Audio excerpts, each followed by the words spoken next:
Hey everybody, Coach Kerr with the Elvis Scully Fight Team doing episode 35 of 2 FMA-Nerds Talk About Stuff. So today I brought on Chief Francis Serrano from FMA-School.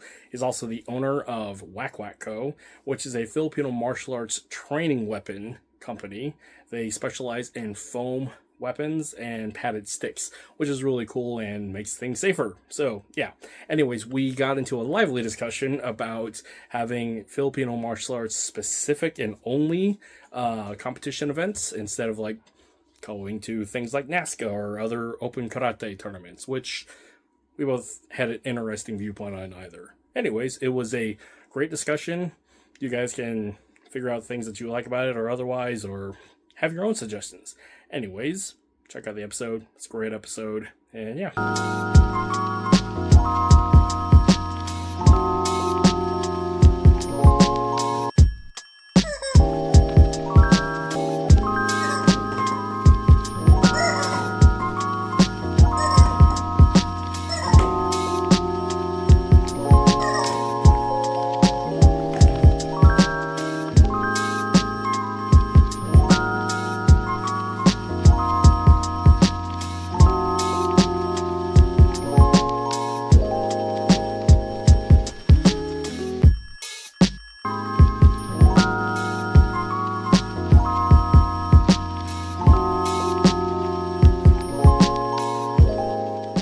Chief Francis, how are you, man? I'm doing well. Thank you for having me. Yes, sir. So let's start with a short story. Who are you? Where you come from? And Sure. I mean, I say short, but yeah, let's tell your story. I'm gonna finish sharing this out. So basically, my planet was to explode, and my parents put me on a shuttle and sent me to Manila. Not Smallville. That's wrong. They depict that wrong. No. So basically, I was born in the Philippines, moved to America when I was 9, and been here ever since. Started my, I wanted to learn martial arts ever since I saw that movie Karate Kid, or for those who don't, original Cobra Kai. Just for me, I just fell in love with it. I spoke to my dad. I said, Papa, I want to learn martial arts. I really want to learn martial arts. But my father was a pacifist. He did not believe in any violence whatsoever. Now, my father wasn't a martial artist, so he didn't know that being a martial artist was something that's a very peaceful thing. He didn't understand that. But what he understood was that he did not believe in violence, and he didn't want his son to add any more violence into the world. And part of the reason for the main reason for that is during World War II, when the Japanese occupied the Philippines, they actually burned my grandfather alive in front of him when he was 11 years old. Oh man, so you can only imagine, it's very terrifying, but you can only imagine the kind of psychological trauma that generational trauma. Yeah, and not only that, but the thing, and I'm glad you mentioned generational trauma. He made sure he didn't transfer to me. Like he definitely had prejudices against the Japanese people, right? And I'm not saying it's understandable, but I know where it's coming from. But he made sure it didn't transfer to me. Like he didn't. I never heard him speak any ill will towards the Japanese people. I never heard him talk back, and I've seen him talk to a bunch of Japanese people, right? But there was just something inside of him that just did not like them, right? And but he made sure that he didn't transfer that to me. So I think the situation, that's the best you can do, right? But he did tell me that. So when I asked him if I wanted to learn martial arts, he said no. But he did tell me if I still wanted to learn martial arts when I was 18, then he'd be more than willing to let me do so. And not only allow me, but financially support me as well. Fortunately, he died when I was 16. And I could have started martial arts at that point, but I still chose to wait till I was 18 because for his wishes for me, that's what he wanted for me. So I just decided to do that. But I started doing my research, and that's when I discovered Filipino martial arts. I've always wondered why Philippines didn't have its own martial arts. Like, were we late when Jesus was we were probably late when Jesus was handing out martial arts, and we were late. We didn't show up. But Filipino time. I started Filipino time, right? But when the more I researched about it, the more I fell in love with it. And then at that point, when I turned 18, I found a school, ironically, across the street from where my dad is buried. So I'm like, this is this is There's a kismet. sign. This is Yeah. there's literally a sign that says Filipino Martial Arts. Nice. And I walked in and I talked to the instructor and I said, "Sir, I really want to learn FMA. I'd be, I'll give it 110%. Really want to learn Filipino martial arts." And he's like, "Okay, but I only teach FMA to my Taekwondo black belts." And now, Jesus did not build me to be a high kicker. That's just not how Jesus built me, right? And so I kind of walked away disappointed. And then my very first FMA lesson was I bought, when I was in New York City for work, I bought these Modern Anise VHS tapes. That's how old I am. It's VHS, right? Nice. But they only had volumes 3 and volumes 5. I don't know why they ran out of 1 to 4. I don't know why they have extra 3 and 5. And I don't know if there's anything after 5. All I had was 3 and 5 and no 1, 2, and 4. So I remember I put in VHS number volume 3 and okay, today we're going to be talking about this, like that, this, like that, and like that. I'm like, what's like this and like that? I have no idea what that is, right? And I'm trying to capture it, but okay. Then I put in VHS volume 5, right? Again, I don't have 4. And I go, okay, today, now we're going to put everything together that we learned in the first 4 videos. I'm like, I don't have the first 4 videos. I only have 1 of them. So that was kind of like, oh man, this sucks. So I started looking, and then after a year of looking, I pretty much given up, right? Mm-hmm. Then one day, I had a family party, and my friends were dating at the time, but they're married now, saw my sticks in the closet. They said, hey, can we play with these? I'm like, sure, but be careful. They're not toys. They're weapons. And Kurt, the moment they started swinging those sticks, you knew they were practitioners. Oh, hey, yeah. Chris. Yeah, they knew that they were practitioners, and I'm like, oh my God, please introduce. I'm begging you, introduce me to your teacher, and like, I beg, I will bring you, right? So the next class session that they had, they brought me over, they introduced me to their teacher. His name is then Guru Henry Billion. He's now Master Henry Billion, right? Mm-hmm. And that was back in 1998, and to this day, he's still my teacher. Oh wow, so that's awesome. 26 years later. He's still somebody I look up to. He's like my teacher, and yeah, and he is I think a 23-time world champion. So nice. Obviously he kind of knows what he's talking about. So yeah, he's the best. That's how I got into FMA. Okay. That's awesome. Thank you. We'll go back to that because the immigration story is really important, and dealing with generational trauma, we'll dig into that later in the show.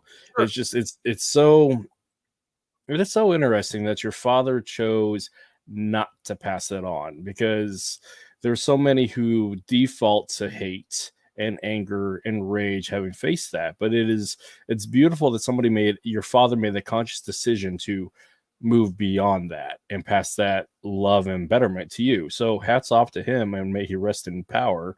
So that's great, because dealing with generational trauma on my side, I'm adopted, but like my adoptive family has combat and military service all the way back to the French and Indian War. I mean, we have an unbroken lineage to include combat in the Philippines. So I get it, the idea of generational trauma, and there was a bit of that passed on of hatred to my father, my uncles, and myself. So that's an interesting bit of dichotomy there. And so, like, going with your immigration story, where I must have missed it, but where did your family immigrate to? Was it the East Coast or the West Coast? No, I did not mention it. We actually moved to Los Angeles. Okay. I moved to East Los Angeles. I remember that when I moved to East Los Angeles, I had a college English reading level, right? Yeah. As most Filipinos in the Philippines going to school, you read most of the books are in English. Yeah. By the time you move to America, even as a third grader, I was in third grade, I had a college age reading level. So I did not speak conversational English. I spoke more academic English, right? Okay. So one of the things that my teachers suggested I do was I watch TV, right? Yeah. And then even get subtitles going, just so I can understand the rhythm and just the vernacular or the way that they speak, just so I can pick it up better. So I did that for about like 6 months to a year. Then I didn't realize I was in Telemundo the whole time. Nice. So I'm like, oh. There you go. You speak a bit of Spanish. Yeah, That's awesome. But it worked out because I grew up in East LA, so it was still good. It was so good. So that's fair. I spent most of my childhood bouncing between Oceanside, California, and Lancaster. So yeah, okay. I get it. Oh yeah. Well, but it was great. So yeah. So immigrating to East LA, did you have a strong Fil-Am community that you integrated with? Did you have like family, extended family, or people attached to your church or anything like that? So yeah, that's a really great question. I was very blessed. I know not many people has this, but I was very blessed that the church we attended, a lot of the members there, including my godmother, was attending the church in the same church that we attended in the Philippines. Okay. So when we got there, my mom pointed out, see that lady? I'm like, yeah, what about her? So that's your godmother. I'm like, oh, okay. Right. Okay. So yeah, no. So so I grew up with a bunch of people that I've known practically my whole life. And I had a very strong Filipino community, but it was still kind of in a bubble. Yeah. Right. Like like, no one group of people should be the definition of one community, of one cultural background. But it was what I had. And I'm very grateful for them, and I still love them, and I still talk to many of them to this day. Yeah. Because I'm always curious about the experience of the immigration experience from a Filipino coming from the islands, being raised in the States, and dealing with the cultural identity of three peoples, because you have your previous culture of living in the islands as an immigrant, you have your Fil-Am cultural identity, and then you have your American identity. So we're like we have three different hats that we have to play with. So I'm always curious on people's take on each of those, and if they've actually experienced any sort of issues with it, and how they've problem solved their way through it, because it's a relevant thing within our community, and just like any other community that is an immigrant-based community. Absolutely. I mean, there's two things I want to mention about that. One, when I turned 13, my family moved to Orange County, the OC. Okay. Right. Oh, yeah. And I went to a predominantly white school. And then when I went to high school, I moved to a private Christian high school. So, there was only a handful of Filipinos in that group, right? And then I remember, like, in high school, a counselor told me that I had to take a second language course in order to graduate. And I'm like, that box is checked. Like, what do you mean? I'm like, English is my second language. And they're like, well, you never took ESL. Doesn't mean that I still don't know a second language, right? Yeah. So, so my mother made sure that I spoke Tagalog at home. I'm not allowed to speak English at home. So hanggang ngayon marunong pa ako Tagalog. So as you can tell, pag magtatagalog ako, wala kang naririnig na taga-Amerika, right? So for those who didn't understand, I up to this day still speak Tagalog, and to this day, when people hear me speak, they can barely hear a hint of my American accent, right? I can do Filipino accent anytime I want because it's very funny. No, I'm just kidding. So so that was one of the things that was very, to this day, my mom, like, see, I told you, speak Tagalog at home. See, I told you, right? Anyway, so they exempted me from taking a second language course. So I was the only sophomore in my high school that had late start, because that's usually reserved for seniors. But I'm like, I was the only sophomore that got late start, so I didn't have to be at school till 8:45 in the morning instead of 7:45. So nice. So, and I'll throw in another thing. I moved back to the Philippines in 2008. Okay. So, I taught college. I remember taught a college in the Philippines in Benilde. I did. I mean, I taught I taught in Manila for sure, but not in a college. So. Oh well. But anyway, yeah. Oh well. Wait, you're saying you moved back to the Philippines, and you're living there. Okay. I went back to the Philippines to go back to school to get my bachelor's. I was going back. I decided to finally go to seminary school, but I needed to get my undergrad and then get my go to seminary school. It's okay, Sashi. Yeah. So there was another like eye opener moving from the United States back to the Philippines. How if you go back to the Philippines on vacation, you are the town hero, but you move back to the Philippines, you're the town pariah. Very, very different dynamic, very different energy, very different how people treat you. Why is that? I mean, I've never heard that. So so, why is that? There's this saying in Tagalog, and I'll translate, of course, but in Tagalog, nandun ka na nga sa kama, lumipat ka pa sa sahig, which translates to you're already on the bed. Why did you go back to the floor? Gotcha. Right. Gotcha. So basically, a lot of people had some passive aggressive tendencies towards me because they're trying to get left space that they're trying to get to, but they can't. But it's kind of like the mabayang thing, or is mayabang? Okay. It's not so much the mayabang, but it's more like, why did you leave someplace I want to go to? Why did you leave someplace that I want to move to? So there's resentment, the fact that I gave up something that they desperately want. I'll share with you one of my college professors, and she, PhD in chemistry, right? My niece was getting married, and I got special permission from the vice president of the university for me to come back for the wedding. All I had to do was get my homework all lined up, and then I'll go get it, it in back or email it to my professor. So when I contacted my chemistry professor, she goes, "Oh, buti kapag ginagawa mo lang pang bakasyon ng Amerika," which translates to, "Oh my gosh, you're so lucky that you can just go back to the United States as a vacation."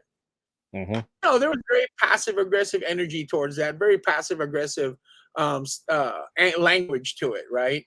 So I told her, you know what, like, ma'am, I said, I'm really sorry that you can't come to America whenever you want, right? But I'm not sorry that I can't, right? It's not your fault. It's not your fault that you immigrated.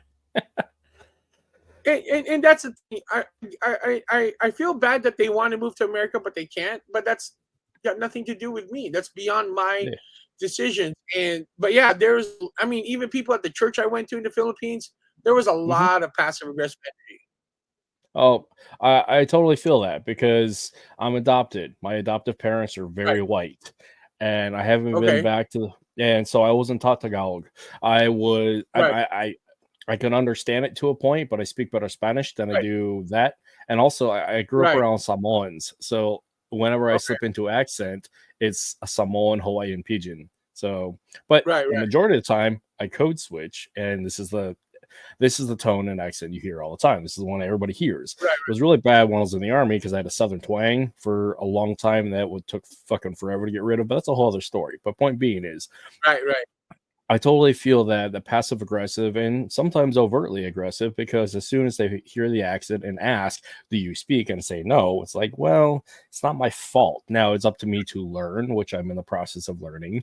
FMA helps with that. But the fact is, like, I haven't been back to the Philippines since we left in '89. I'm planning to go back in 2025, but it's like I was a baby when I was 5 years old when we left. It's not my fault that I haven't had the opportunity, that I've not been raised in the Philippines, raised in a Filipino home. So, like, I get you. Well, so even if you were raised in a Filipino home, a lot of people don't understand that when our the zero generational Filipinos moved to America, there was ridicule because they have an accent.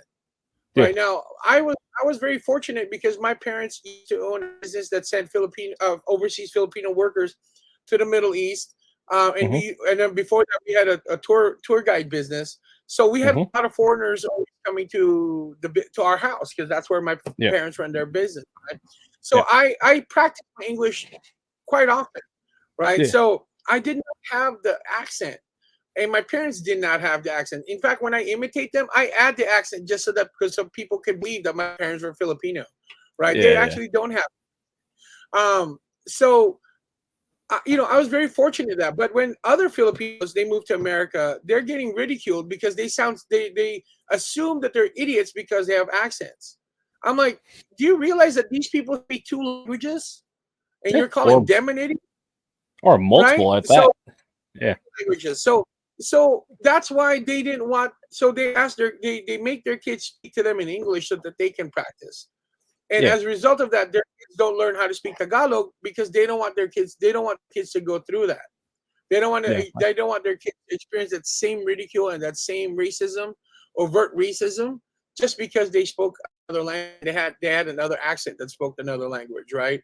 So Yeah. quite honestly, that's a lot to do with how first zero generational Filipinos did not want their kids to undergo the same treatment that they received when they first moved here. So And now, yeah.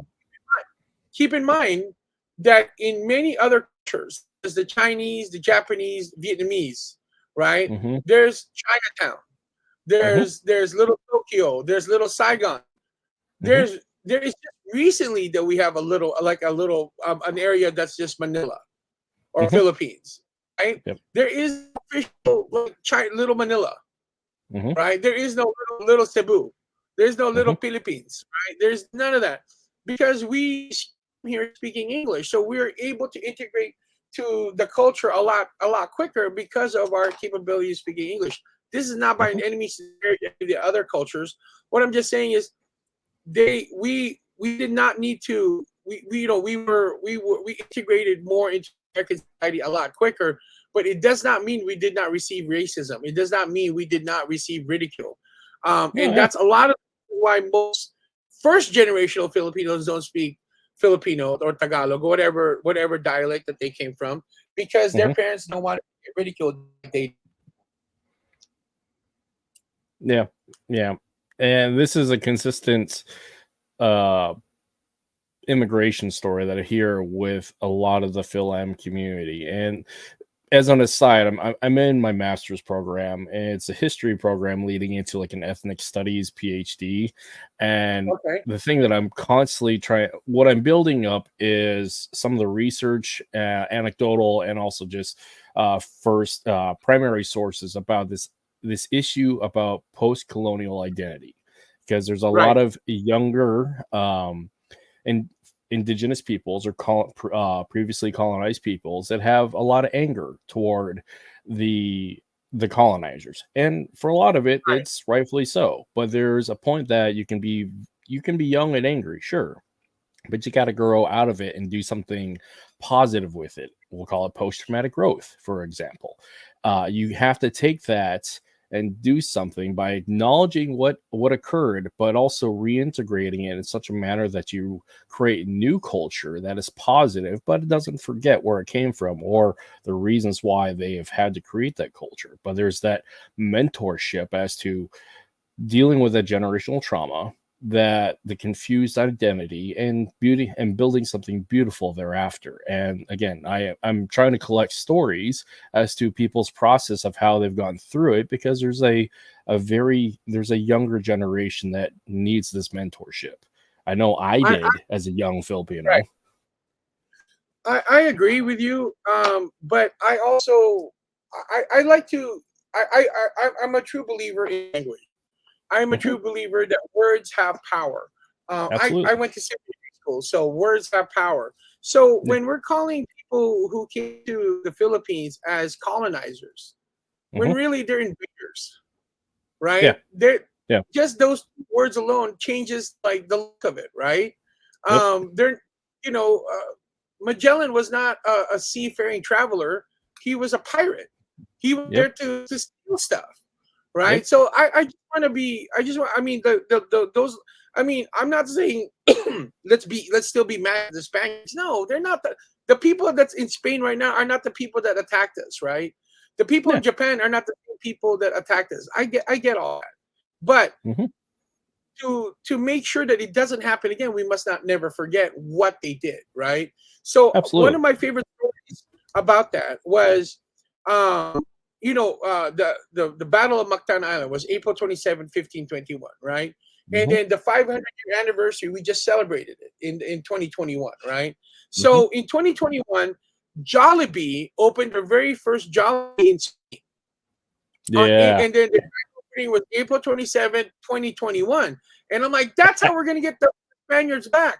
And people are like, how? We're going to give them diabetes, right? They're going to give them diabetes, and then they're going to need dialysis. That's how we get them back, right? Through our food. Our sugar food, right? They're going to get diabetes. But I mean, you know, and that's the thing, is like, we have to understand that, and this is what makes me kind of impressed by the Japanese people. I don't know if you guys know this, but every time that the Japanese prime minister goes to the Philippines, he goes to the monument and apologizes to the Filipino people every single time for what they did during World War II. Now, if my dad was still around, would he be happy with that? Probably not, because they still burned his dad alive in front of him, right? But, you know, but what do we do with that, you know? So bottom line here is, I think that if we are to move on as a people, we have to understand where we come from, but we can't hang on to it as if it was still visceral in our bodies. So yeah, it dives into post-traumatic growth, because it's trauma that we are dealing with, and generational trauma. And so we have to find a way to own it, acknowledge these scars, and go through that process of healing, so we can find that rebirth, that reconciliation, that resiliency, and not to pass that on to the next generation. But that requires the individual to go through that crucible and come out the other end in a more enlightened person. So, and not everybody makes it, and that's sad. Well, I mean, and we also have to acknowledge that there's two groups of people that needs to, you know, acknowledge things. Not just the person that experienced the trauma, but the group of people that caused that trauma. Yes. They need to, they also, I mean, we can't make anybody do, we can't control anybody else. We can only control ourselves, right? I get that part. But it's really hard, you know, for us to go through it when the people, if that said group is still doing it. Yes. I'm not saying that they are for the Filipinos. I'm just saying, if that trauma is still ongoing, if that trauma is still happening, right? Because I'm also a firm believer of taking responsibility. So if you know you're doing something wrong and you choose to continue doing it, you're an ass, right? But if you know what you did was wrong, and then you take responsibility for it, that's when the healing can begin. Because at a certain point, you just keep cutting. And then as a person getting traumatized, all you can do is just get away from it.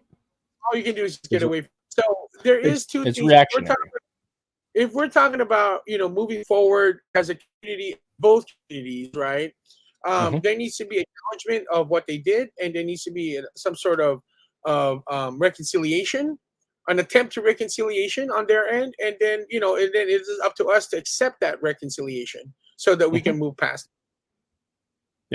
It's interesting. This is the same methodology of dealing with healing from, say, like recovery. I've been in recovery since 2016. And a big part of that is dealing with the acknowledgement of myself and those who have harmed, and trying to reconcile my own faults and my mistakes, and just straight up the problems that I caused, and acknowledging that that message may not be received or accepted, but I still got to do my part. And that takes the power away from the trauma from me. It allows me to like move on beyond that. The other person may never get there, and that's okay. I have to accept that. But that is the same when we're dealing with post-colonized, post-invaded peoples and the people who were the invaders. It's the same thing. They have to acknowledge, accept, and try to reconcile, and also accept the fact it may never happen, and just move on from there. Because if you hold on to it, it destroys you internally, and then exudes out externally. So yeah, I get it. Absolutely. Oh, cool. Well, this has been a bird trail. Let's shift a little bit. Let's talk about FMA for a little bit, because I mean, this is great, and this is an FMA show. So you mentioned there's been so many Filipinos that I've talked to include myself, that one did not realize we had our own indigenous martial tradition. and we came by third party by another system. And it go figure, given the age of us, a lot of us got introduced to FMA by way of like a system, say like Shotokan Karate or Taekwondo or Kempo. And that is such an interesting, consistent story. And so with that, with your first style or lineage of FMA, what was that lineage? And then what have you done with it moving forward? I know we've talked about it a little bit in the beginning, but let's revisit that if we can. Sure. So I never practiced another martial arts before FMA. So Okay. I was one of the few people that went straight to FMA, right? I went to that school and asked if I can learn FMA, but he said I have to learn Taekwondo first. I didn't sign up for that school. I went and found another school. And so my introduction to martial arts was always Filipino martial arts. So I'm very, very blessed by that. I know not everybody has that story, but I do. So thankfully for that, right? But the thing about it is that there was and there's still very, very, very, very rare to find an FMA practitioner that just teaches FMA. Yeah. They usually come, so they'll go to a martial arts studio and they'll offer, Taekwondo, and then they'll offer FMA on the side. And a lot of that, and I'm not saying everybody, but a lot of that, because most of those instructors are seminar FMA practitioners. They'll go to a seminar, they'll learn like a double stick Sinawali, and like, I can teach this. It's great. Why is it? So the real question is, why is it that a lot of other martial arts system wants to integrate FMA in theirs? That's the real question. That's the real question. And in my opinion, is because they discovered that FMA is a complete system. Right? It's a complete system. It's a practical system. It's an effective system, right? And they're like, hey, from a business perspective, let me add that to my thing. Right? But and I get it. Not everybody's is ready to commit the next 10, 20 years of their life learning another martial arts system. Right? They're learning another martial arts. So what they can do is integrate it to the other martial arts. Then unfortunately, as Filipino martial arts instructors, we have this kind of like kawawa mentality, which means like, feel sorry for me, right? So we'll go to a studio or we'll go somewhere and say, please, can you allow me to teach FMA into your school? Right? Like we're begging in a sense, right? Well, I'm a firm believer, and there's a really strong movement about this, and I've discussed this with a bunch of people, that if we're going to go to a martial arts system, like existing martial arts studio, right? And we want to offer FMA, we got to act like, man, we have something to offer. We have something to offer. So it's more like, hey, man, you got to prove to me that I should teach FMA in your school.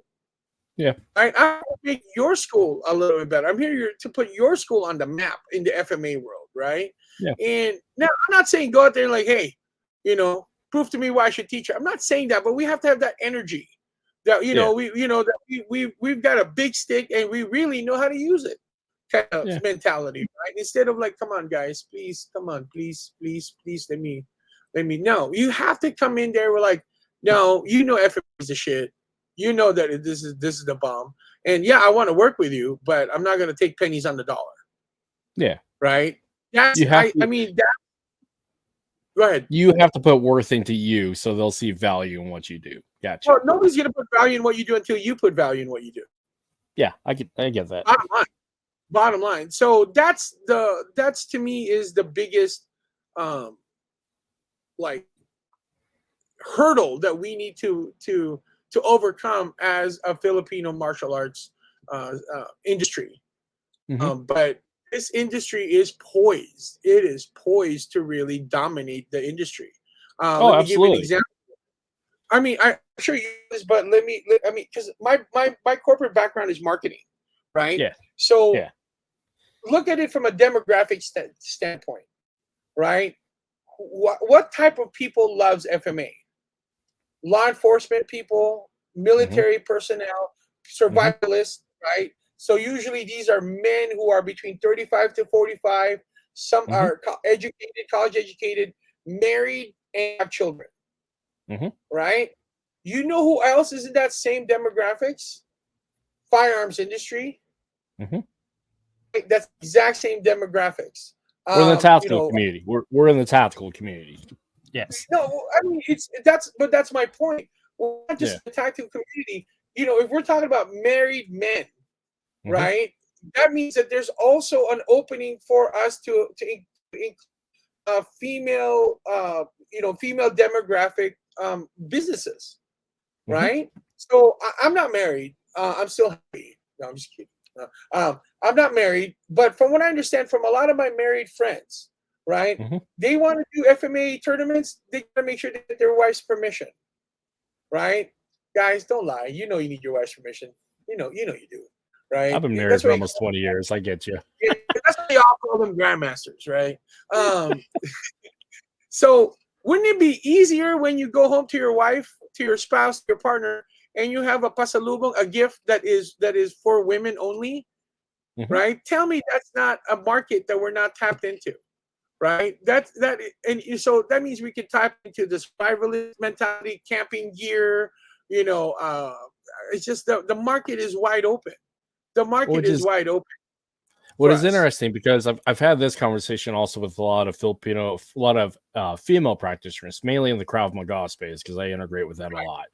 It's the issue about it's the tactical community, where when you have this like extremely alpha male, big beard, tattoos, plate carrier, and it's not the barrier to entry. It doesn't feel like it's approachable because it's so overtly domineering. So trying to be able to approach that in such a way that is I hate to say acceptable, but that's the wrong word. I want to say, like, for a lot of women I have found who've been in this space, is that appropriate, and they don't want to do it because it's like it's a boys club is basically what it boils down to. So trying to find a way to introduce this to a women's space that they can appreciate it and make it palatable for them. And this is where I find, I hate to put coins in the Krav Maga jar, but this is where Krav Maga, BJJ, and Muay Thai own the space, because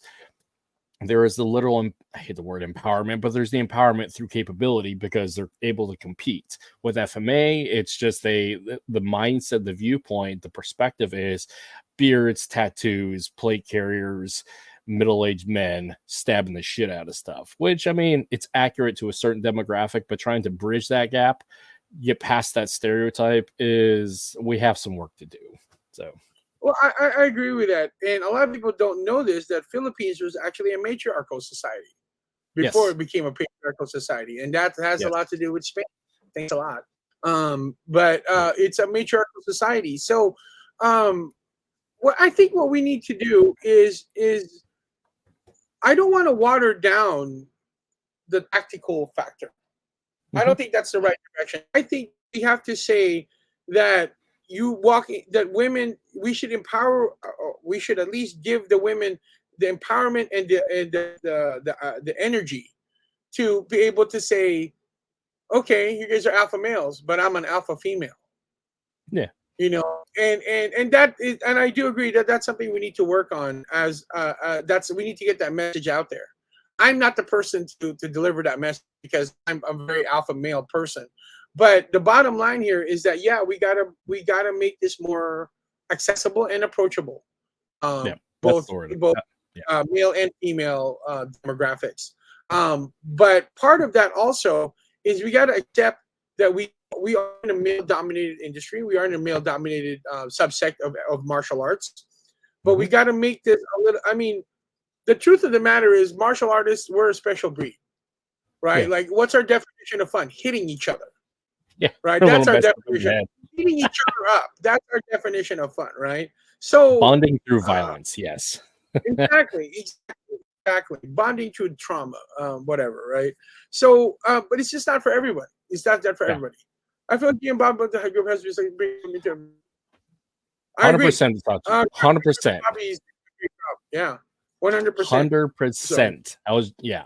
That was clearly so. Bird Trail. That was clearly evident when I was down in Seattle last week, or was it the week before? Because there are so many great female practitioners. There was actually a COA that tested out that day. That's amazing. So yeah, G and Bobby's community, 100%. Yeah. So anyways, you're saying, Francis? No, I mean, I'm just saying that we need to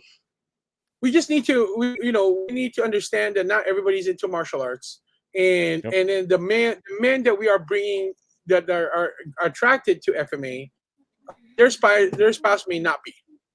Yeah. Right. Their spouse may not be. So who do we try to bring? Their daughters. Yeah. Their daughters is the one that we need to bring in. So I don't know about rebrand, Sashi, but I definitely know. I think we need to make sure that we don't forget that demographic. So yeah, I have a daughter, and she's at the age. I mean, she's grown up in the studio with me in and out.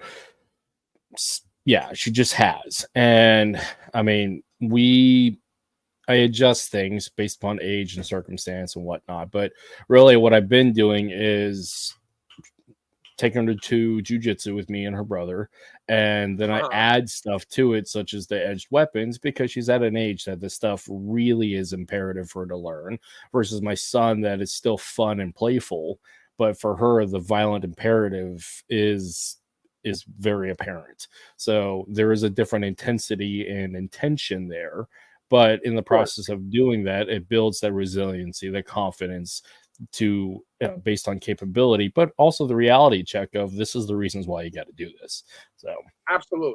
So yeah, but yeah, we can definitely tone down the tactical image 100%, 100% on that, because that is such a limited subsection anyways, because as you stated before, and it's been put out here on this podcast many times, is there's the tactical space is such a very specific space. Having worked with law enforcement, having been military, that's a very limited space. And without the issue of what is the end state, what's the outcome that we're trying to achieve as a martial artist, especially when introducing Filipino martial arts to the suburban soccer mom demographic, to their kids to put them in, one of the big questions, especially for Americans, is what's the end state? Is there a competitive route to achieve? What can they do with this as a professional martial artist? And often what we see is the default of, unless you're going into the military and law enforcement and or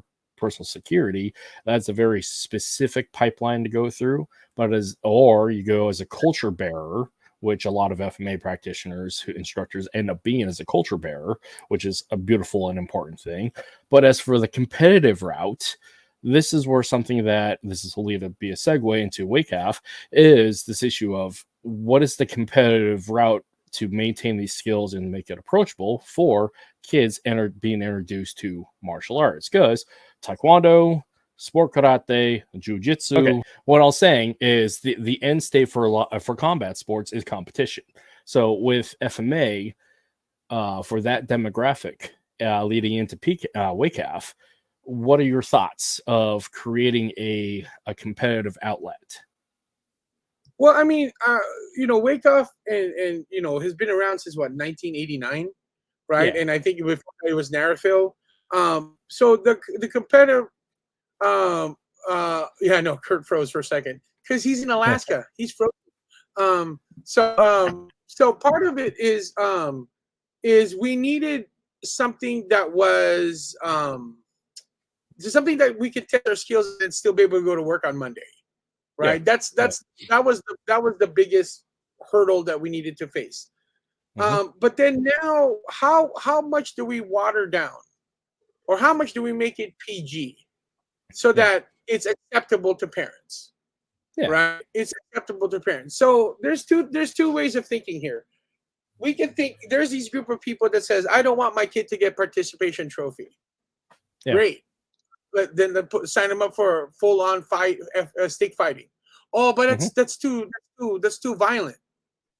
You want them to have a participation trophy because at the end of the day, I mean, at the end of the day, the world, what your kid to learn martial arts, any martial arts, right? Doesn't have to be FMA, any martial arts, so that they can defend themselves against somebody who's trying to be violent against them. and you have to have practiced that violence in a skilled and I in agree. a I skill agree. So development that's space. So yeah. absolutely. So that's one path.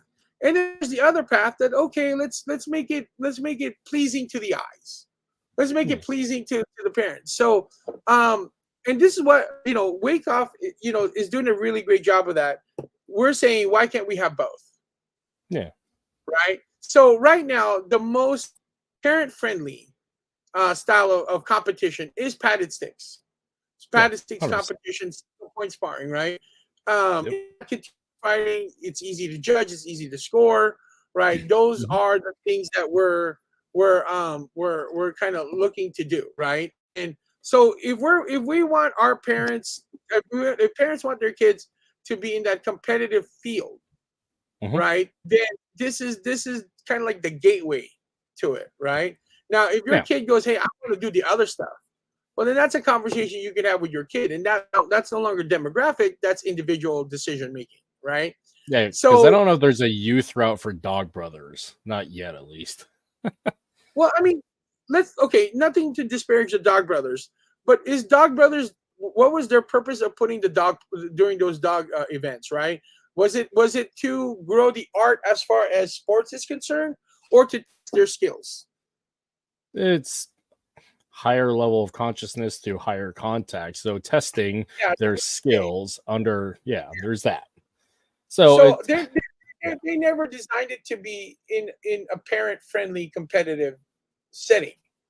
No. You see what I'm saying? And that's fine. Yeah. If that's what they want, they're more than welcome to have their style of competition any way they want. They don't have any. I mean, from what I understand, there's winners or losers. There's no medals. That's fine. But parents want to hang something against the wall. Parents want to look at my son. My baby became a world champion. He's a world champion now, right? And then you have to. I mean, Kurt, you're a dad. You also have to, as a parent, you have to start thinking your kid's future, right? So I tell my students who are kids here, and I tell their parents, I'm like, wouldn't it be great to put in their college application that they're a world champion? Yeah.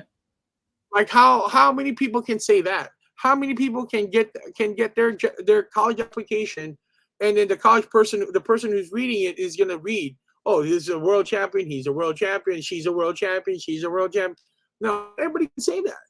So what would be, that would be something that's very helpful for you when your kid's starting to apply to colleges, right? So, but bottom line here is we need a competition style where it is parent friendly, and yet still have some sort of remnants of survivability in a conflict, as well as something that you show off to your neighbors and friends that, oh, my baby, he a world champion, that to that level. He a world champion. That's what we need to do. And I think WAKEF and even GSBA has a really great job in trying to put that out there. Trying to put out there that there's this rep for you to be able to do this, and then for us, crazier FMA guys, right? We can go into full padded armor, armored fighting, in bear stick. Now, ironically, getting hit with a padded stick hurts more than getting hit with a bear stick. 100%, right? Absolutely. Yeah. So, but I mean, but the competition, it's not really. It's designed more to test yourself, right? To see, do you have what it takes? Do you have what it takes to fight in the mix? So that's what I think competition needs to do. In fact, I was trying to put this campaign together because I was asked by GSBA USA to put together how do we get more kids to do FMA. And fortunately, we weren't able to do it, but this was my idea where I told him, I'm like, if you want kids to come to FMA, we have to target the parents, because the parents are the parents are the one that pays for it, right? Yes. So what I told him, like, I want to do this video of this kid, let's say he's 6, 7, 8, 9 years old, doesn't really matter, but still a kid, right? Definitely before they're teenagers. And this kid waits for his or her dad to come home every single day. Dad comes home from a 10-hour, 12-hour work shift. exhausted, hungry, smelly, right? But doesn't matter how tired he is, he goes out there and practices with his kid. Yeah. For 1 hour, 2 hours, because this was, and then so they practice every single day, no matter how tired the dad is, they practice. And then on the day of the tournament, the kid, the dad goes, "I'm really proud of you, kid. Just give your best." And the kid fights, and the kid does pretty well, but he loses. Right? And the dad goes up to the kid, "I'm still just as proud of you." Yeah. Right? Because the goal is not the goal of the tournament is not the goal that you bring home. It's the time that you spend with your kid. That's what's goal. 100%. Yeah. Right. That's what we need to start building. As far as we want kids to do this, like what you're doing with your children. It's the time. I don't have kids, but I have my nephews and nieces. They have kids, so I'm a Lolo, right? I'm a grandfather, and I had a grandson, and I love him to death with all my heart. He wanted to learn FMA. Now I couldn't teach him. I cannot teach him because he's so cute. I want to bite his cheeks every single day. I cannot be that authoritarian instructor he needs me to be. So I passed him off to my students to teach. Right? Then my students were complaining like he's not listening. So I sat down and I talked with him like, "Why aren't you listening?" He goes, "Because I thought you were going to teach me." Right? And then what I realized that he just wanted to spend time with me, and he saw me do FMA all the time. That he thought that was the only way he could spend time with me. Yeah. That's tribal tradition is young men training in the yard with their forefathers and men of the tribe and building that bond and sense of belonging. So but that's the thing. Your kids just want to spend time with you. And I get it. You're tired, you're hungry, you're tired from work. But if you trust me, if we want FMA to grow, this is what we have to do. And it starts at home. It always starts at home. It's a family tradition, and it needs to be. So there was a beautiful thing that I observed this last camp down at for G and Bobby's West Coast camp. So there was, I think, 8 COAs that tested and achieved their level 6. COA? It's a completion of the art. So the 2 higher levels are a completion of the art leading into an FQI, which is a fully qualified instructor, so a guru. Gotcha. And there was a father and son duo that I've known for as long as I've been in Balintawak, and they both got their COA. And the big thing is that they bonded through time, through training, through Balintawak, and create a new tradition. Because as I understand that because it's a separated household, that the son did not spend a lot of time with his father growing up, and so as an adult, as an adult, he's able to spend time with his father, reconnect and build a new bond and create new memories, but it's still keeping it within the family tradition. And it was also clearly evident. It was also as culture bearers, because both of these men are Filipino, is that as G and Bobby was explaining to them that like, this is you're now a culture bearer. So keeping it within the bloodline, the tradition, and the people, and leading by example. And what better way to lead by example is putting time on the mat with sticks with your kids, because that tradition passes forward. So I get what you're saying. So trying to get FMA into the competitive space, because we are competing against boxing, Muay Thai, and Jiu-Jitsu. Sport karate, it's kind of here and there. And so where I cut my teeth in my world championships was in the sport karate scene, specifically NASCA. And I was one of the few competitors that actually was doing FMA at national and international tournaments, mainly just doing carenza and for forms competition, because there was no competitive stick sparring where I can see a route. And I don't know if it's currently doing that, but what I can see feasibly is you have a division dedicated to padded stick fighting, or an adult division where you're in full armor live stick. That would make more sense, because one, you're already part of the promotion. 2, you're just bringing competitors to the thing, and you don't have the weight and accountability of doing the whole tournament. Like splitting the bill for the whole tournament. You just bring a subdivision.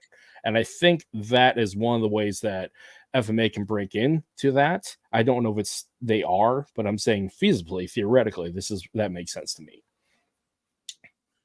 So you're suggesting that we go into an existing martial arts seminar or tournament and then integrate FMA into the tournament? There's discussions about that. I personally don't agree with that. I'm not saying that I think it's a terrible idea. It's just that my thing is, again, we're going into that route of like, oh, can we please add our FMA to your tournament? Yeah. Or let's have our own tournament, right? Yeah. So I here's the way I look at it, Kurt. Many years ago, my family got a puppy, right? Yeah. And then so my parents like, oh, you got to go to dog training.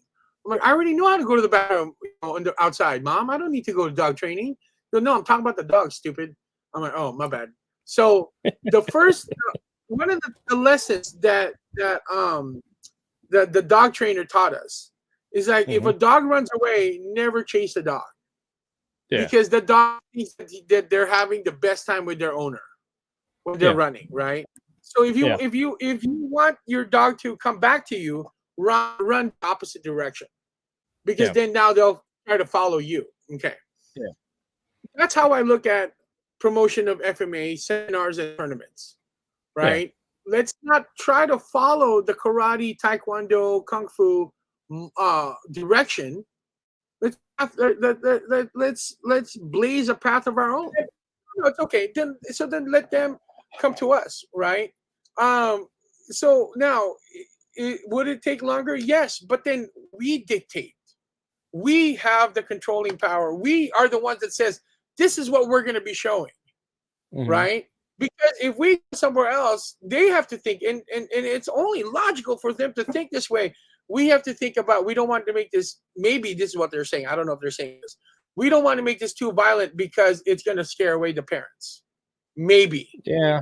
Yeah. Right. But people put their kids in Muay Thai. You want violence, you put kids in Muay Thai when you're doing full on knockouts and bleeds. Yeah, no, and I get that, but those are like Thai parents, right? Not necessarily the rest of the world demographic, or the rest of, or especially American demographics, right?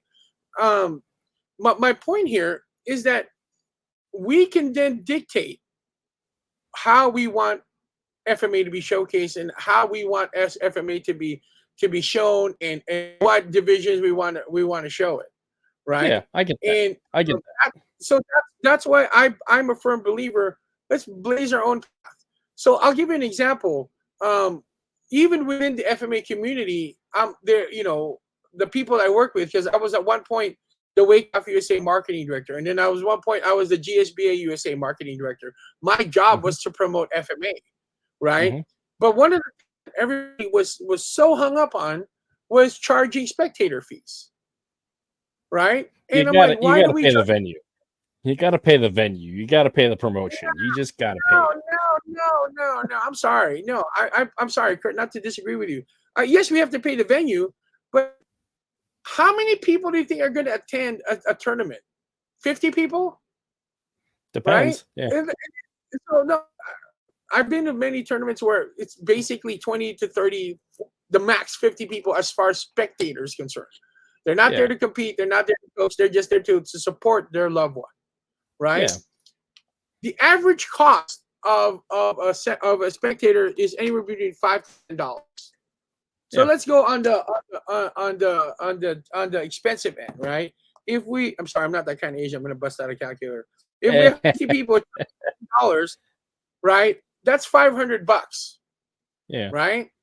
So let me ask you this: is $500 your break is either your profit or break even number? If that is the number that's going to keep you going bankrupt in that tournament? Because if that is, then you're still begging for crumbs. Yeah, I get that. You're still begging for crumbs, right? You need like $500 is that's going to make you happy. So it takes months of planning to put this tournament together, and all you're going to walk away with is $500. Oh, really? I understand. I co-owned a fight promotion up here in Alaska. I totally get that. So you get now, that, but right? yeah, but No, here's the other side of that. If we're talking about a numbers game, and this is going more leading back towards those already established tournaments, like the NASCA circuit, which is the National Sport Karate Association. So they have thousands of people who come compete absolutely. and do this whole circuit. So if you already have the body of people to attend, the competitors, it's already a built-in numbers of you have the people already there. So I don't disagree with that. I don't disagree with that. But what did they look at FMA? What are those instructors are talking about when they're back at their dojos? What did they say about FMA? That's a good question. I would have to ask them. It's cute, but and here's the biggest thing that we hear all the time as practitioners. But how often are you going to walk around with sticks? Yeah. But how often are you going to get a Muay Thai fight? Well, I mean, but that's my point. Is that when we walk in there with hat in hand begging for it, right? You think those teachers are going to promote FMA when they go back to their studios? Yeah, I get that. And then it's always going to be regarded as it's like the little stepbrother that's just there but it annoys you, right? Yeah, it's never going to be because it's not front stage. It is something. It's an add-on. It's an accessory. It's an appetizer. Motherfucker, we're the fucking filet mignon. Right? This is the thing I'm pushing against. And I'm not, I mean, please don't get me wrong. I'm not disparaging you, Kurt. What I'm just saying, this is the thing that we need to fight against, that we are not a bunch of come on, man, give us an opportunity to show FMA. Please let us show FMA. Stop fucking begging, man.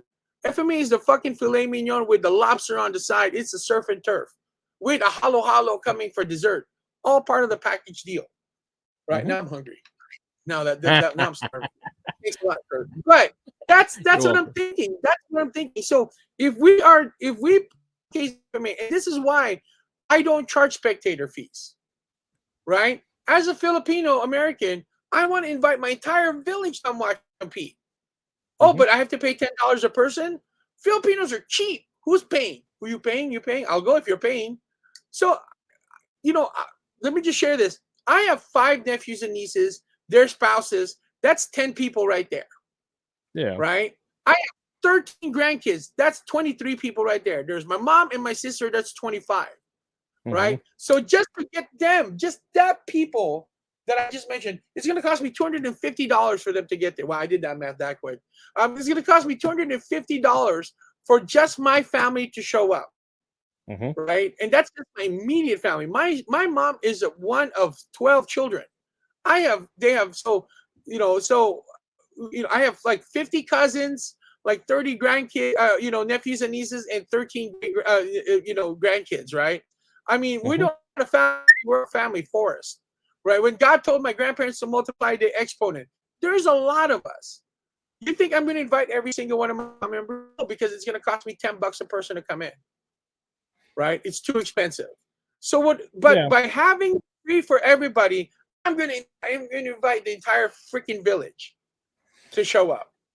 Yeah. Right? And I will counter with this, because having been a fighter and worked with fighters and own a fight promotion, is the fact is there's an expectation for the fighter to sell tickets, to get butts in the seat, to help the promotion, and also to get a cut of the ticket sales. So that there's that impetus. But there's also the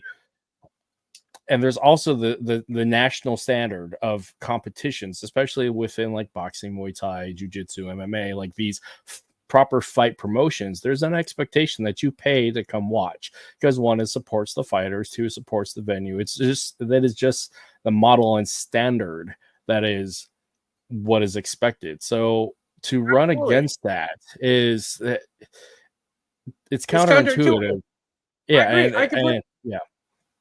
So, but then here's my mindset. Okay, so you're a dad, right? Yep. Your kids are gonna get hungry 5 minutes after you get to the tournament, right? Yeah. This is where we make our money. We sell food at the venue. Yeah. Just like a movie theater, they don't make money at the ticket sales. They make money on the concession sales.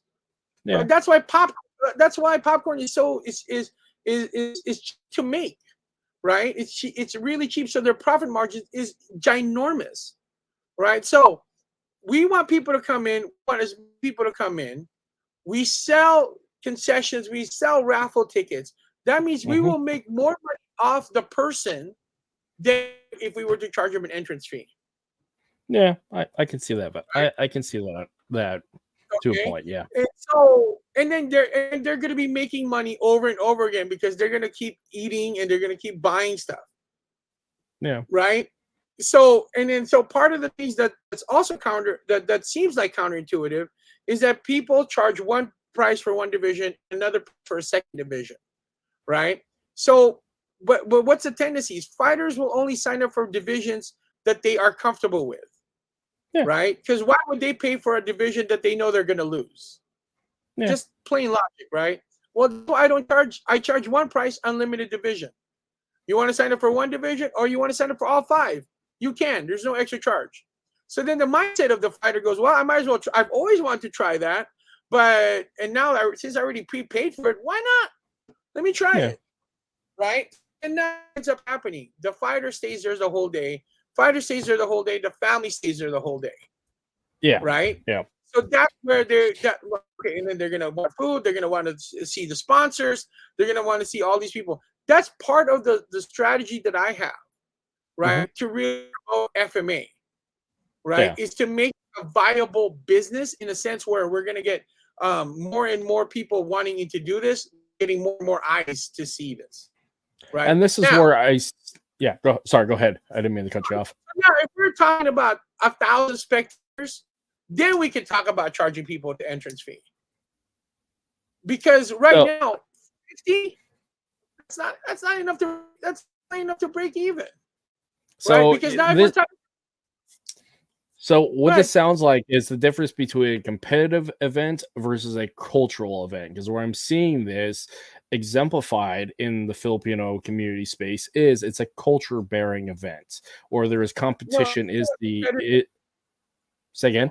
It's still a competitive event. It's not a cultural event, right? But I'm saying the competitive event is the thing that draws everybody to it. But there's all the other cultural features to exemplify Fil-Am culture, where you have the food, you have the venue, you have the dances, you have the market of paraphernalia and merchandise. But the center is obviously the competition, but all the extraneous stuff is the cultural enrichment. And just looking at this from a distance, and this is what it seems like, is it's a competitive cultural event rather than a purely competitive combat sport event. I could be wrong, but this is just the way I'm seeing it. No, because I've never participated in the culture-based events. I've never done that. I've always done combat sports, so that's not been my experience. So I'll tell you this much. It's easier for me to get companies to sponsor my events that are not Filipino American based. Yeah. Like they're not trying to attach themselves to the culture, right? Yeah. They're trying, but they are attracted to the demographics. Yeah. To be quite honest with you, I would say about only 20 to 30% of the companies that I ever get to sponsor is Filipino culturally based. Yeah. Right. So, but the majority of the sponsors that I get have nothing to do with the Filipino American demographics per se, but they focus on the demographics that we're talking about. Like at one point, I had Russian Blades as my sponsor for one of my tournaments. It's Russian Blades. They're a knife company. Well, it's a bunch of FMA guys. Hell yeah, they're going to make money at an FMA event, right? So it's actually not. So I'll be quite honest. I love being Filipino. I love my Filipino people, but Filipinos don't put any value in FMA. Yeah, they don't.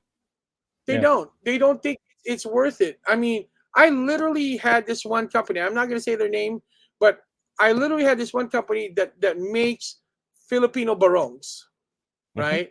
And he literally told me, I just don't think it's worth it to sponsor your event. This is my experience as a Fil-Am, and I know a lot of Filipino Americans might get upset with me about this. I'm sorry, but this is just my experience, right? But I think a lot of people are going to agree with me on this one.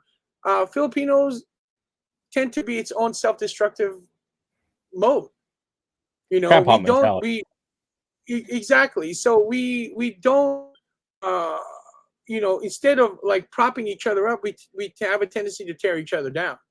So you know, I can spout all day long how good the demographics are. I mean, I even offered this to one Filipino-based company, you know, that I even told them that you can get the booth for free. All I want is a percentage of your sales, and they still said no. Right? And their kid practices is one of my students. Yeah. Their kid is one of my students, right? So because it's just for some reason Filipinos just don't see value in FMA. Yeah. I don't. I mean, I'm trying to re-educate people, but there's nothing. There's only so much I can do, right? So why, leading into that, why do Filipinos not see value in our own indigenous martial art? Why is that? Because I'm speculating here because I have no raw data to back this up. But from what we still have a colonized, invaded mentality. Yep. Right. Keep in mind that the Philippines, as an independent nation, is not even 100 years old yet. Nope. So we're as an independent nation, we're fairly young, right? And that's why I ask often, what is FMA and what is it to be Filipino? But yeah, continue. Absolutely. So the question becomes, like, what were we taught? So for the longest time, we were taught that everything that is from the Philippines sucks, and everything outside of the Philippines is better. Right? That's what we were taught. That's what we were led to believe. I remember growing up in the Philippines. I would be really happy if somebody buys me a Coke with a barcode on it, because that's how you know it came from outside of the Philippines, right? But the exact same Coke is the exact same Coca-Cola, right? So part of it is we were led to believe that anything outside of the Philippines is better. So but then now you go to a lot of these cultural events, you know, just showcase stuff after stuff after stuff. They'll have somebody do the tinikling dance, the pandango, right? The candilas, right? And, Francis, go do some FMA twirling of the sticks. Right? I'll do it just because, you know, it's better than nothing, right? But that seems the problem. When it comes down to talking to them about sponsoring an event or coming to an event, making it as easy. Like I had one company that was super excited and then never returned my calls. Yeah. Right. So then what does that force me to do? It forces me to go outside of the Filipino culture to get the sponsorship. Yeah. So it's their loss. It's absolutely their loss, right? And that's fine. That's perfectly fine. I mean, there are many companies that are very pro FMA and very pro culture. Like one of them is Bayani Art. Bayani Art is the bomb. I mean, they just have the best awesome stuff, right? So them and Nostalgic, it's just they're just phenomenal, right? So but there's a lot of companies that has no value, that sees no value within the FMA industry. And yet they're like the whole post-colonial decolonize your mind is their primary like shtick. Motivation. So it's almost I don't get that. I don't it's very hypocritical. Oh, we're here to promote our FMA culture, our Filipino culture. Hey, you want to come support Filipino martial arts? Why?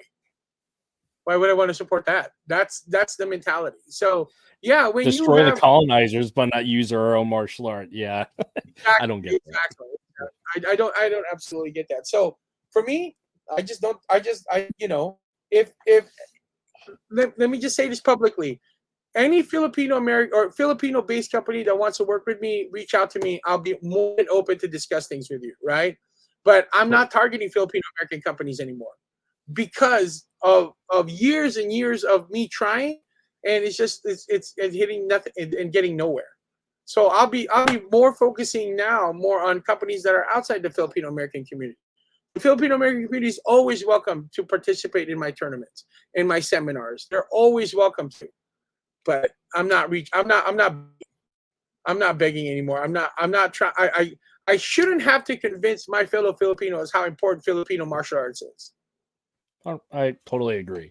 I ran and owned a school here in town with a large demographic of Filipinos, and I only had maybe 2 Filipino students. So, and whenever I showed up to the tribal gatherings, it's like, oh, yeah, wasn't good enough. So I understand that hesitation, that frustration. I get that. But speaking of companies, you own a Filipino martial arts training company, correct? Or training equipment company. Yeah. So I own a company called WakWak. I don't know. There you go. Right. And this is our newest product, the padded karambits. Right. You can get so WakWak is a padded it's a company that we started last year with my business partner and student David, and basically we wanted to start selling high quality FMA sparring gear as far as padded sticks is concerned, right? Part of that is that we want to make sure that the products are not just pretty but durable. We want to make a padded stick company that was durable, right? Currently, the main padded stick company, I'm not going to mention their name, they pretty much monopolized the market, right? Yeah. But we were like, you know what? I think we can make something better. We can do something better. So we actually worked with a group in the Philippines, right? Where these are FMA practitioners that bangs sticks like crazy, right? So our goal was to make durable padded sticks. So in the tournament that we attended a few years ago, within the first 10 minutes of the tournament, they broke 4 sticks already. Yeah. Right. So with those 4 sticks, I mean, they're averaging about $30 a stick, right? Yeah. So for $120, and it was the first 10 minutes of the tournament, right? Yeah. And it was the kids division. So then, what was the tournament director? What were they supposed to do? What they ended up doing was they told the whole team. They stopped the tournament. They pulled everybody aside and said, "Hey guys, we don't have to hit so hard." I'm like, what? Like, this is the only place where we're allowed to hit as hard as we want, right? This is the only spot where, and now you're telling us not to hit hard because you're so worried about the sticks? That didn't make sense to me. That made absolutely no sense to me, right? So when we held our first tournament last year with WakWak padded sticks as the main padded stick company, as the padded sticks, right? We broke only 2 sticks throughout the whole day. And one of them was because one guy snaked the stick and snapped it. Twisted out and he snapped it. So I would kind of put that more into user error, right? Like they decide to just use it that they're not supposed to. We didn't really care about it, so we just replaced it really easily, right? And so all the tournaments that we've hosted using the WakWak padded sticks, we average about 1 1/4 sticks broken, right? So basically, our sticks the best price out there in the market right now, right? You can buy the other company's stick, but then it's like $30, right? And guess what? You have to buy another $30 stick, right? Well, with WakWak, because it's durable, right? It'll last you a long time. So there's a rattan core in the middle. We use roofing grade foam as the foam around it, and we even have a second version where there's a lot more padding than the first version, right? Yeah. So bottom line is that these guys are designed for you to hit each other. Now, somebody would ask me, it's like, it still hurts, and I'm like, it has to hurt because you're hitting them with a stick. No, it's not just that. I agree. But it's not just that. It has to hurt because until you understand how fire burns, I can tell you fire burns all day long, but until you get burned for the first time, you're not going to respect the flame, 100%. Right? So, so if you don't understand, if you get hit and you're like, damn, that hurts, I better learn defense, right? Defense is equally as important as offense. And so if the padded sticks get to the point where you don't feel anything or you barely feel anything, then it's not a martial arts tool anymore. I might as well just get like a pool noodle, right? With just just tap each other with that, right? Mm-hmm. So it needs to have some sort of aspect of pain. It's designed not to give you permanent body damage, but it's supposed to hurt. It needs to hurt in order for you to get to understand defense. And that's why we created the combat padded knife, a padded edge, Mm-hmm. right? Because all the stuff that's in the market right now are usually something like this, like aluminum based. Right? Then you have you have these foldable trainers here, right? Again, but still hard plastic or hard aluminum based, right? You can still do a lot of the slicing with it, but you can't do any of the impact strikes. No. Right? Yeah. So with the WakWak Karambit Edge, you can do these padded these slices as well as the impact. And this is what and I believe we're the only ones that sells padded Karambit knives. So I don't quote me on that. I'm pretty sure we are, but just in case we're not, sorry. So People can do the research. Yeah, thank you for taking that on and actually putting out a product, because like you said, there's a lot of people who just they'll sit there and whine about it and not do anything about it. So you did something about it, which is great. So congratulations on that. While so we're let me ask you this, Kurt. So my company's called WakWak or WakWak, right? Do you know why I call it WakWak? I just assume it's the sound that you make when you smack somebody, whack whack, but I could be wrong. That's part of the reasons why I picked that name. But the reality is, one day when me and my business partner were like, "Hey, we got to come up with a name." So I was just Googling stuff, and then I swear, like the Lord was speaking to me, and He told me to Google Filipino mythical creatures. Right. One of those Filipino mythical creatures is called a WakWak, and it's a type of mythical creature that eats people, right? But it's called a WakWak because of the noise that the wings make. Wak. Oh, it's like, wak, right? It's like an aswang almost. Yeah. It's kind of like an aswang, right? But so it's a WakWak. So why am I sharing? Why did I decide to do this? Because I'm never gonna forget where I came from. Yeah. Right. I'm very proud Filipino, and again, I will work with any Filipino Americans that reaches out to me. But this is why we call it WakWak, because we wanted a company name that non-Filipinos can read and still somewhat understand. But once I explain to them that this is part of the Filipino culture. Yeah. Yeah, because like there are certain words that is consistently used in our Filipino martial arts space that are great terms, like madarigma. Right. For a lot of non-Filipinos and a lot of Filipinos that don't speak Tagalog, that's a hard word. Or katipunan, that's a long word. Right. I mean, right. So yeah, no, that's catchy. WakWak is catchy. Ng katipunan ng bayan, ng anak ng bayan. Right. So yeah, exactly. No, I've referred like, so when I'm teaching my students, I try to explain to them.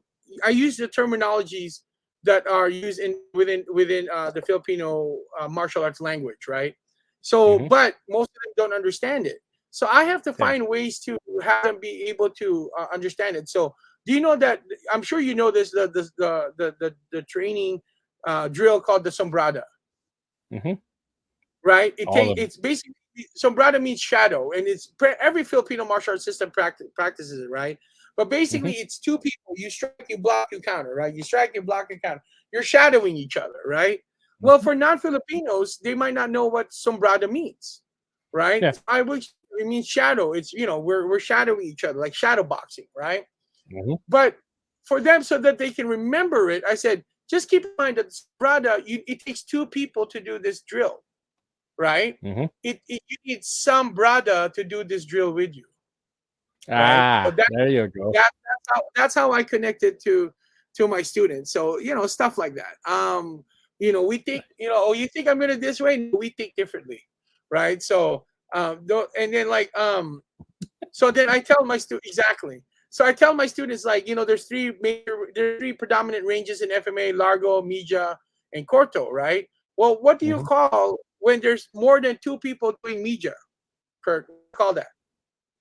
More. I don't know. What would you call that? We call that social media, right? And then what about Largo? Social distancing.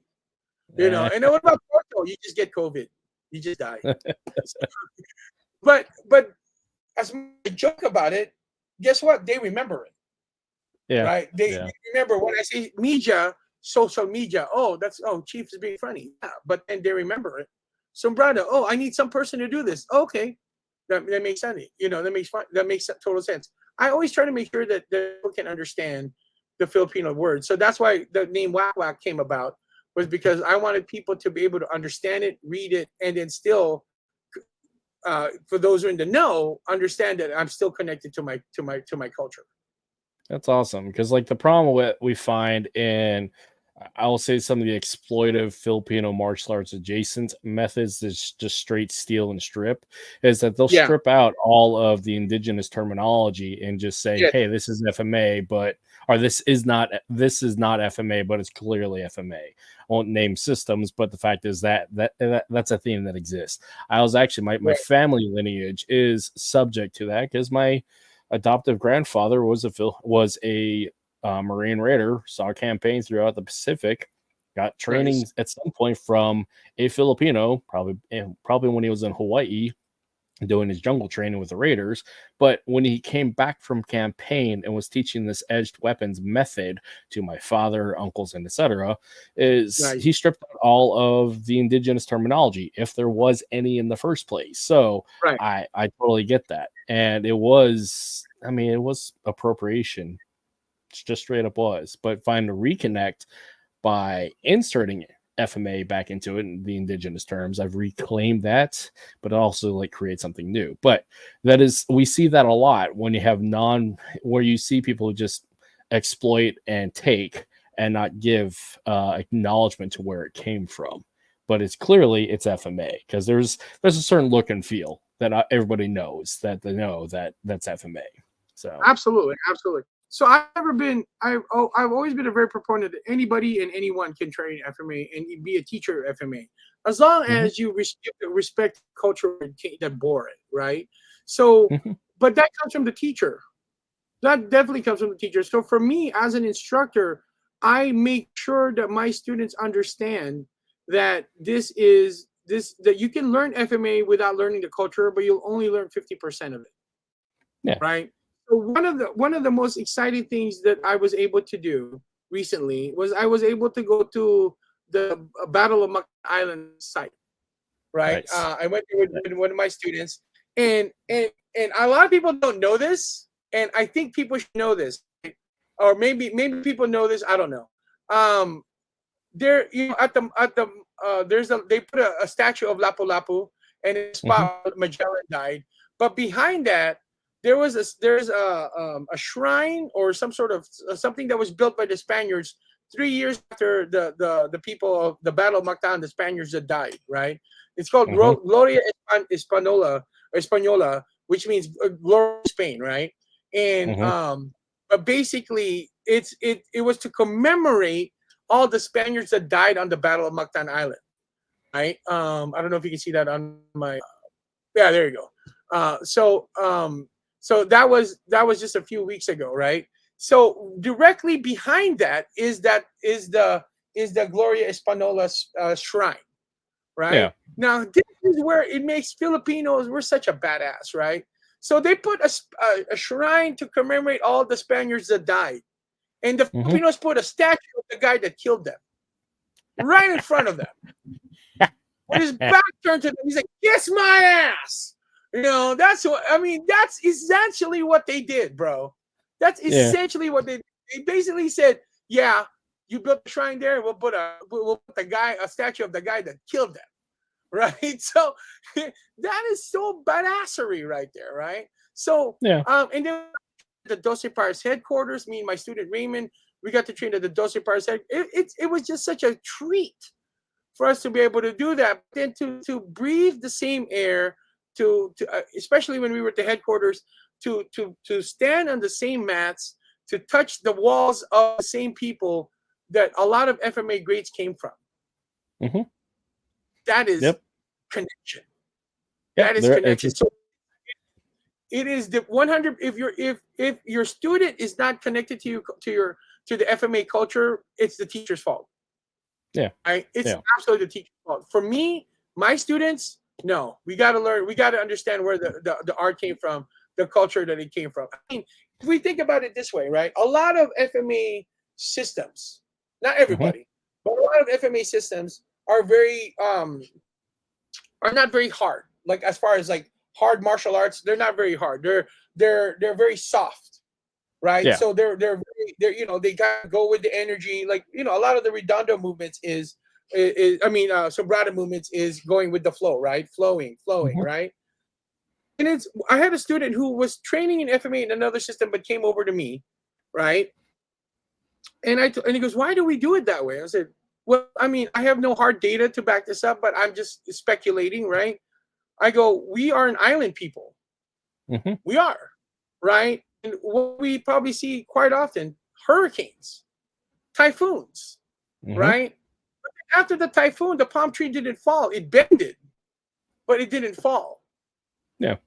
Right. So if we were to say that our environment inspired our martial arts, then of course our reaction would be, okay, instead of going to be, we're going to accept and then throw it back at you, right? And we're surrounded by water. That's why we call it flowing, because we flow like we're soft movements, right? And then my student was like, how come my teacher never taught me that? I'm like, well, I don't know. I'm not your other teacher, right? I can only be me, right? And secondly, maybe he didn't know, right? So you got to understand the culture that it came from before you can. If you really want to understand FMA, you got to know the culture that it came from. So that's why I don't care if you're Filipino or not. As long as you respect the culture that it came from, you're my kapatid, you're my brother, you're my sister, and thank you for propagating FMA. 100%. I am totally down with that and agreement with it, because a consistent thing with all my video work is I'm always asking, is it FMA? The answer is yes, because one, I'm a Filipino man doing it. I'm doing a martial art. Now people get into the weeds. It's like, that's not any particular system, but it's like, well, it's my system. I'm Filipino, therefore it's FMA. Now, because I'm tying it back to my ancestry. So there is this guy that lives near me, and he teaches karate. Yeah. And he teaches Filipino martial arts. So unfortunately, he doesn't know FMA. Yeah. He doesn't. He told us himself. Right? Because what he teaches karate, but he's Filipino who does martial arts. That's why he can say Filipino martial arts. So we got to be very careful. What is FMA? Now you're tying it back to your culture. You're tying it back to your people, and you're trained under legit FMA instructors like Grandmaster Bobby Tabuada, right? So you're fine. You're fine. Yeah. So yeah, but it ties into this thing of to acknowledge where you came from. So like my family's fighting prayer, as you can see in the picture in the background of the screen, is Memor Quam Voces.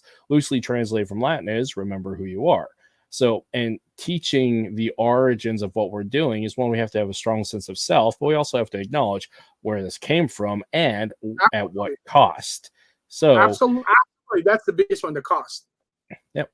Because a lot of bodies paid for this, a lot of blood paid for the opportunity and the privilege to teach and debate these things. So that's another thing about acknowledgement and getting past, again, the trauma, the post-traumatic growth, and moving forward. And this is where I feel FMA is a beautiful thing of reconciling, healing, and moving forward and creating a beautiful new space and culture for us as we move forward. So, and when we find leaders who do that, I want to celebrate them, and I'm very grateful for it. So, yeah. Me too.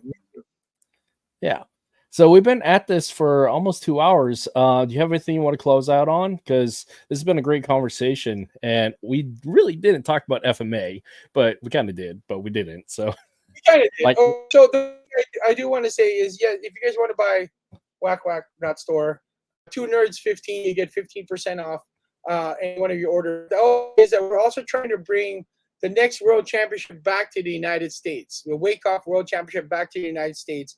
I just came from the Philippines. It was easy. I had a wonderful time. So we're trying to bring it back to the United States. Now, I know that for a lot of people, they don't want to because they had a bad taste in their mouth about WEKAF or any FMA tournaments whatsoever. And I'm not saying we fixed it all.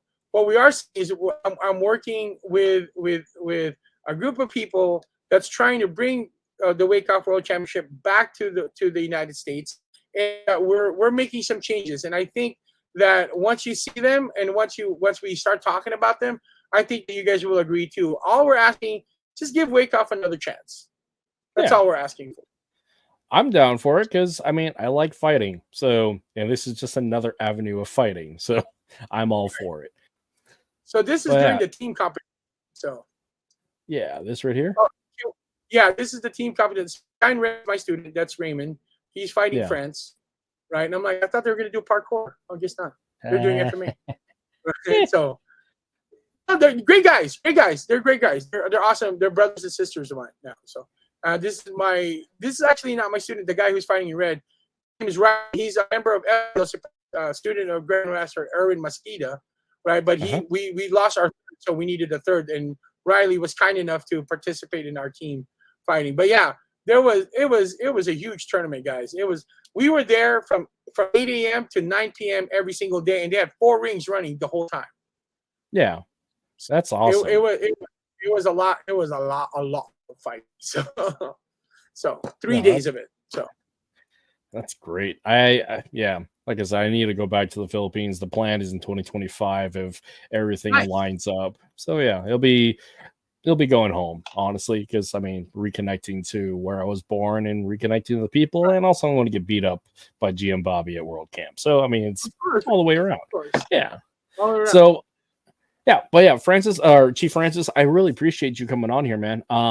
This has been a great conversation. Yeah. So I'm going to drop you down unless you have anything else you want to put out.